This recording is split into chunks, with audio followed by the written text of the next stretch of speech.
it took you a long time to get to where you are, right? You know, and thank you for being vulnerable because you totally set up this class.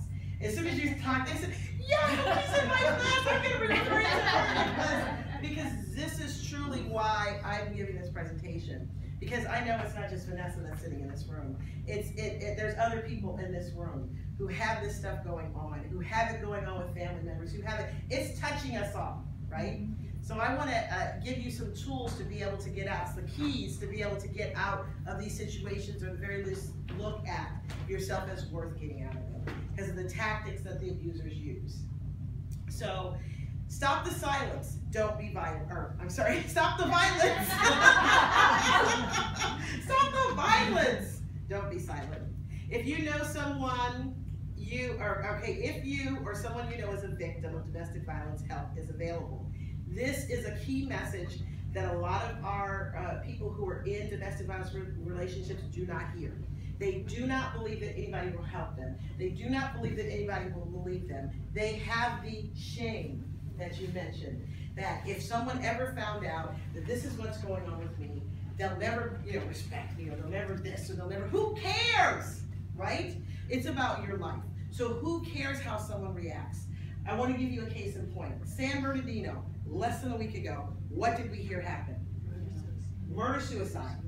A estranged husband entered the campus of his wife, who was a school teacher, and shot her dead, killed one of her students, and injured someone else.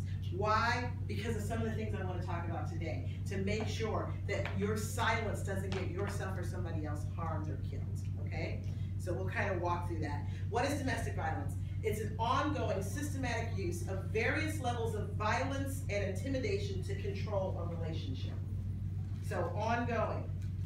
One individual incident can indeed shut down. I mean, I know if I got punched in the face by somebody I was with, hey, I'm done. It's like, I had bad guys punching me in the face. I should have somebody who loves me punching me in the face, But for some other people, because of what happens leading up to when the physical violence happens, you've gotten so emotionally invested in it that a lot of times people are very resistant to leave that situation. They believe what they tell them. Oh, this was just one time, I'm so sorry, I was just a little angry, I'd never do it again, and you want to be gracious and give them that second chance. We have this issue of codependency within us women, right? Oh, come on, I'm sure I can help him if I just stay here. I'm sure I can help her. Like you were saying, you were studying the intimate partner violence between women and women, and I work as a police officer. There's a lot of officers that are, gay, and also have had the chance to deal with victims and citizens that are gay. And it tends actually, and you probably saw this in your study, to be more violent. Right? It can be more violent. Not willing to disclose exactly. Because of the lifestyle and how people they might not be out, they might still be in the closet. Exactly, so how do you explain it, right? How do you explain that this person that is in your house with you has just beat you, and they're actually your lover, but you're, that kind of thing. So it gets kind of shaky. So that's why I want to talk a little bit about what the relationships look like. So domestic violence relationships, what are usually covered, depending on what state you live in? Oh, and it went away again. Okay, so it's like spouses, ex-spouses, boyfriends and girlfriends. Let's see, related by blood or marriage, so your children, your cousins, all of those people who relate to you by blood or marriage. Children in common, so if you're married to someone and you have a biological child in common, you're always connected domestically. Minor children are always domestically connected to you. Minor children of the person in the target area, so if you have a situation where you're dating someone, their minor child you helped to raise, or even if you were in a relationship with them 6 months to a year, you've had time together with them, time to establish a domestic relationship, so that's considered a domestic situation. And then cohabitants, current and former cohabitants, all the way back to college. So if you had a college roommate that you guys hung out and you were tight, they come to visit you, you guys get into a brawl over whatever, the wine wasn't good, the choice, whatever, that would be considered a domestic violence relationship. So these are some relationships that people don't necessarily think of to be considered under domestic violence, but these are the ones we're talking about today as we go through. And I jumped too fast, okay.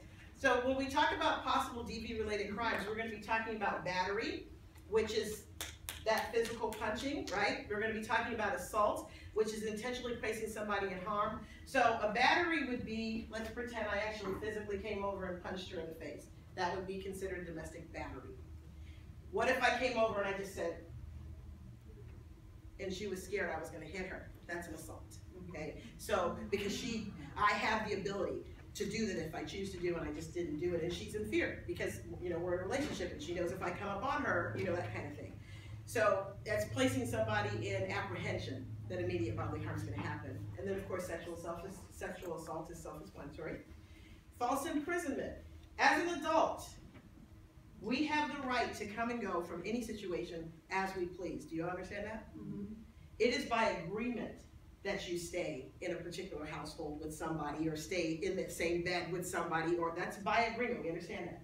Even with a marriage contract in between you, if you want to get up and leave a situation, meaning you're in fear of your life or you just want a space, right? You guys are arguing or having a disagreement and you're like, I need to be someplace else right now. I don't need to be sharing the same bed with you. I'm going to go up and stay with my mom or my sister or my cousin or whatever. If that person says, no, you're my wife, you know, no, you're my husband, no, you're my girlfriend or boyfriend, you're not leaving this house, that's false imprisonment. You're a grown person and you have a right to leave that home. The reason I keep mentioning grown person because domestic violence also involves children. You know, so if you tell your child, no, you are not going to technically run away, you know, you can do that. You're a parent. You are ultimately responsible for that person under 18 years old. Someone over 18 years old is an adult, and just because they married you does not make them your property and something that you can control. So please understand that. This is why sexual assault is up there too. Because some people believe that they can sexually assault their partners because they're in a relationship by agreement. So date rape happens, you know, boyfriend and girlfriend rape. If you say no to somebody, you have a right to say no to somebody. Just because they're married to you, you know, and you're cohabitating in the same residence, doesn't mean that every time they lay down in that bed, they can physically have you if they want to. You have a right to say no. So that is considered sexual assault. You tell them no, and you fight them, and you could file a report against them. Most people don't. We're kind of talking about the reasons why, but you can. So let's talk about the, this here is the level of abuse. This is, who has seen this power and control wheel before? I know, yes, okay. So the power control wheel talks about the tactics that are used by abusers to control their victims. And see if any of these sound familiar to you. I'm actually gonna get my sheet because it's super tiny. But it talks about the particular tactics that our abusers use to control us. So if you have children in common, a lot of time they use control of the children. They'll tell you that they're going to take the children from you if you go away. I know that my papers are somewhere, but that's okay. Do my best to read this. So they make you afraid by using tactics. They'll say terms to you, gestures, like when I walked up to Mindy and did like that. If she's my partner, she knows that I'm intending to hit her, so I don't need to physically hit her. All I need to do is do like that, and she knows, okay, she's going to hit me, so I need to behave. I need to, you know, and you're a grown person. You shouldn't have to feel like you need to behave, right? Okay, these things, did you find it? This is like really tiny. Anyway, so using isolation, what that means is, let's say for example, this starts to happen when, thank you, this starts to happen when you first get into a relationship. You've had all these friends, these family, you're out hanging out, you're here with chicks, we see you at every meeting, that kind of thing. And then all of a sudden, your partner is telling you, why are you wasting time? You need to be here at the house with me. I need you to do this. You know, stop. Your mom doesn't like me. Don't hang out with your mom. Your friends don't like me. Don't hang out with your friends. Blah, blah, blah, blah, blah, blah. Before you know it, it's just you and that person. And they do whatever they can to isolate you. And once you're isolated, you tend to, during the course of isolation, alienate people too. So now you don't even have those friends that were there for you before there to help you, because every time I went to Mindy, she kept, I love this, she kept shutting me down. So, you know, so I'm not going to reach out to Mindy anymore. So, or every time you went to Mindy, Mindy was like, let me get you out. And you were like, no, no, no, no, I'm loved, right? So how long is Mindy going to keep reaching out to you? I tell you what the answer really is, until she leaves. Until she leaves. Help her until she leaves, right? Because it's like any other person who's in an addictive situation. if they're addicted to drugs, if they're addicted to alcohol, if they're addicted to relationships, because codependency is an addiction also. For those of you who don't realize it, it is. So it takes that person to realize that they are codependent, or that they are putting themselves in a violent situation. It takes for them to realize it before you can help them. Just like the alcoholic. You're an alcoholic, you're drinking too much. I'm not an alcoholic. I'm an alcoholic. Now I can help you. See what I'm saying? If they don't see it, so you're blue in the face. It won't get through to them. So isolation tactics are used. Minimizing, denying, and blaming. So a lot of this happens when I would go and I would talk to my victims, and I would say, you know, what happened? Just tell me what happened. And the way they would tell their story, explain their story, was like it was totally their fault. You know, I didn't prepare the food on time. He gets so upset when when the meals aren't ready. The house was dirty and I knew I should have. What? So that means you should get beat, right? But in their mind, it was their fault. It was because why? Because that's what he told them. If you would just keep this house a pigsty, if you would just keep this place clean, I wouldn't have to hit you. I wouldn't have to beat you. Okay, if you're a grown person again, no one should be disciplining you. You're grown, right? You're 17 years old and not cleaning the house, and that's your duty. You know, that's your job to do. Dad might put you on punishment or slap you in the rear end and put you on punishment. If you are 21 years old, right? That is actual domestic violence in that case, okay? So, let's see what else. We talked about using the kids, and male privilege. So let's say they're the primary earner. So they're the primary earner. And when I say there, it could be male or female. That's why I'm saying there. And they say, you can't go anywhere. You don't have a job. You have no skills. You have, all of this is negative stuff. You hear? All this wording. Because when we sit here and we think, why do they stay? I don't get it. Why do they stay? Come on, cops ask themselves that question all the time. They're like, really? It's the 16th time I've been to this house. Why does she stay here? There's a lot to it. Yeah. There's a lot of, it's way deeper than what we think. And like when I talk in this presentation, I want you to picture, remember that video where it was a commercial about, I think it was about a mood enhancer or something like that, where the person was standing there with a happy face in front of them. Yeah. So everybody they saw this happy face, but behind they were just like this, just like drained, right? Mm-hmm. This is the real life for a victim of domestic violence. They come and they present the best face that they can. And I'll tell you what, this is what I'm talking to you sisters about. So I'm talking to you sister chicks, okay? Is that please look in those eyes. Please look in those eyes. And then take a moment and really ask. Take a minute. Are you okay? Oh, you're fine, good, okay. She barely even finished what she said. Are you okay? How many times have you seen somebody walk down the hall and they go, yeah, how you doing? Keep walking. They could care less what your response is. How you doing? Great big black eye, busted lips. I'm good. Okay, thought so, see ya, right? We have to be deeper than that. We're called to be deeper than that. So if you take anything away from this today, it is to ask those questions. Make yourself available for the person who you get that inkling, because I know a lot of us are super spiritual, so you get that kind of inkling, like, I really need to call Joni. I haven't talked to Joni in a while. I don't know why.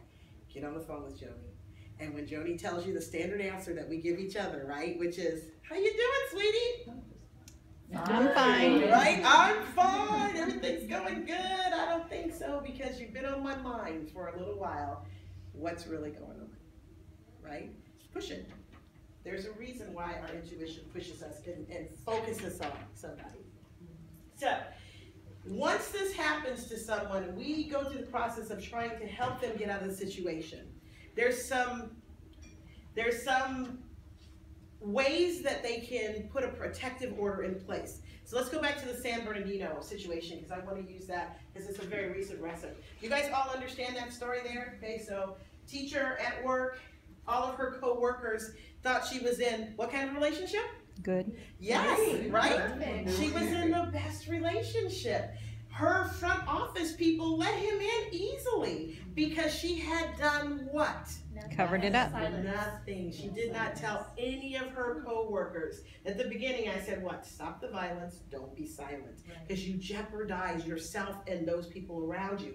Had she have just said, here goes it. Okay, so had she had just said, you know what? My husband and I are estranged right now. if Ricky comes to the school, please don't let him in. I'm in the process of getting a protective order against him, or I have a protective order against him. He is not to be anywhere near the school or anybody in here. Then how most schools are set up, they get stopped at the front office, right? The front office says, hang on, I'll check and see if they're in the classroom, I'll whatever, so they have the stalling time, right? And in the meantime, she can call for security, or local police, or whatever, and he can be taken off the property. Could you imagine how many lives could have been saved that day? I mean, more lives could have been lost, but just if she would have just told somebody, okay? So when you get an emergency protective order, this is generally given to you right when the offender is taken away. So male or female that is arrested, the victim gets the opportunity to get an emergency protective order, which does not allow that person to return anywhere near them, to their house, their work, wherever it is, until they have a chance to go to get a court hearing to the violence that's going on in the home. After the emergency, that usually goes for about 5 days until they actually go to court, see a judge that tells them about it. Then they get a extended temporary protective order, which goes for another 30 days. It's kind of like a trial period, a cooling down period, to see if they can get some help for both of them. Okay, I'm a unique advocate because I advocate for both of them, because hurt people hurt people. Right. So the abusers have something going on too. And what often happens, and that's why I say I'm unique in my advocacy, is we arrest the offender. We just keep arresting the offender. What do? Every once in a while, we make them go to anger management, right? We make them go to anger management. Well, if you're already ticked off, right? and so now you're going to be even more angry with this person when you go back to them, because they made you have to go through this 6 weeks or 18 weeks of anger management, right? They have to stay clean during that whole time. How many percentage of people do we think end up getting hurt after the offender ends the anger management? What do you think the percentage is? 90%. Super high, not quite as 90, but it's super high, okay? And then extended is if he's just, he or she is just super violent, and they put a whole year on it of separating them, putting them through counseling and all this kind of stuff to get them back together. Understand that it's not mandatory. So they don't have to go through that counseling, they don't have to do anything in that year. The only respite the victim gets is that she's away from that person for a year, or he's away from that person for a year. Yes. But what guarantees, like, wouldn't she have to announce to everybody She that does. there's an order out? She does, and what we encourage that you do, now bear in mind you have a 30-minute class with me, and I normally do a full day training on this, because each one of these things have very in-depth segments to it. For example, like I'm talking about a safety plan. That's a 1-hour segment where I tell you about what you put in your bag, who you get a hold of, who you leave the information with, et cetera, et cetera. It's a super long section. But I just want to put these up here as a tidbit, because 30 minutes is just, you know, like a taste. It's a teeny tiny cupcake. Okay, so what to do when it's time to get out. What happens is you get that protective order. We encourage you make copies, and you give it to your, if you live in an apartment complex, your security people. You tell your next door neighbors, because they're used to seeing him come and go. Well, now if there is a protective order against him or her, they're not supposed to be anywhere near your house, but you haven't told anyone. So now you come home and they're sitting in your house because your neighbors didn't know that he wasn't or she wasn't supposed to be there. And if they see them and you say, hey, I have a protective order, it's right here. I'm going to give you a copy just in case I'm not here when they come. Because then you call the police, and what ends up happening for us as police officers, we can't get there super fast. But if you have your neighbor be the witness, then we can still go after them for the violation. You see us? But if your neighbor has no clue, they can't really be a witness because they're not going to pay attention. So you need to have them pay attention. Your coworkers, your boss, the complex you work in, you need to let everybody know and give all of them a copy of the restraining order, and you keep it in your purse. Because you don't want to get stuck, which has happened to some of my victims, and we as police officers the computers go down, as they do, right? And so the person says, but officer, I have a protective order against him, and we can't find it in the computer. So he may physically be standing in front of us, and we can't make an arrest because we don't have the documentation to let us do it, right? So keep it with you at all times. Does that answer your question? Okay, you're welcome. So what comes out of this is you have stalking behavior beginning. So let's stay with that scenario. Let's say he did not go to the school, but he actually went to, or he actually started the stalking behavior. So what is stalking? It's a course of conduct that would make a reasonable person feel terrorized, frightened, intimidated, or harassed. And some of these tactics look like this. They break into the victim's home. And right, if we have those neighbors who don't realize they're not supposed to be there, in their mind they didn't break in, but if they're restrained from that property, they're not supposed to be on that property. They watch the victim sleep. Could you imagine being broke up from somebody and all of a sudden they come in and they're standing over your bed when you wake up? In their mind there's a disconnect. They don't realize that you've broken up with them, that you're done with them, right? So they're still living life out of you still being together. This is the one that we as police officers most likely come into, is that type of stalker. They make threats and also anonymous threats. If you don't come back to me, I'm going to do this, I'm going to harm your family, because this is a lot of the threats. That's why I say it affects everyone. You know, it affects not just the children, not the parents, not the cousins, everybody they think you would run to. That's who they're going to go looking at. They do property damage and vandalism. The way it escalates is they start off pounding walls and beating cars and things like that. Then they start hitting the animals. Then they start getting in fights with the neighbors and the friends. So who's next after they beat all these people? You. Right? Or your children. And your children, right? So these are the signs I want you to start looking at when your friends. He came home and he tore up the house. He got super mad and he busted my car. He slipped my tires. These kind of things would be a big spark to us. You're like, and you're still with him? Yeah. You know, that's the first sign. That's a big clue. You're still with him? So Interest of Pets has a history of abusing women. On that San Bernardino guy, he had prior situations with abusing women. And most women never run their boyfriends. Not everybody's a cop like me, okay? So you never look at your offender's history, and will they tell you? I'm a big advocate of talking to the exes. All my boyfriends' exes, I've talked to their exes. I have, because you're telling me she's crazy. Every ex is always crazy, right? Yeah. Have we ever met an ex where somebody goes, I love her, she's perfect in this, right? Okay, let me hurry on through. So difficult keeping stable relationships, insist on dominance in the relationship, wages psychological warfare against the victim, because the more they know about you, the more they can use against you. So that's the psychological warfare. Can and will not take responsibility for his own actions. It doesn't matter what he did, it's you that did wrong. It's you that needs to be disciplined for him being late for an event, or his uniform not being squared away, or blah, blah, blah, blah, blah, right? Has actions that are shrewd and often untraceable. The little subtle things. I want to tell my Disneyland thing, but I think I'm not going to have a chance to. Oh, yes, I will. Okay, so this is my stuff. I'll leave it here. So here's a Disneyland story. So I had a victim. I was interviewing her, and I asked her. I kept saying, why are you so afraid of your husband? I go, what's going on? She goes, he said that if I didn't come back, it would be like Disneyland all over again. And I said, Disneyland is a beautiful place. I go, that is so cool. But then I asked her the key question that we as detectives ask. What does Disneyland mean? She said, well, Disneyland was when he beat me nearly unconscious, left me in a bathtub, and went to Disneyland with our children.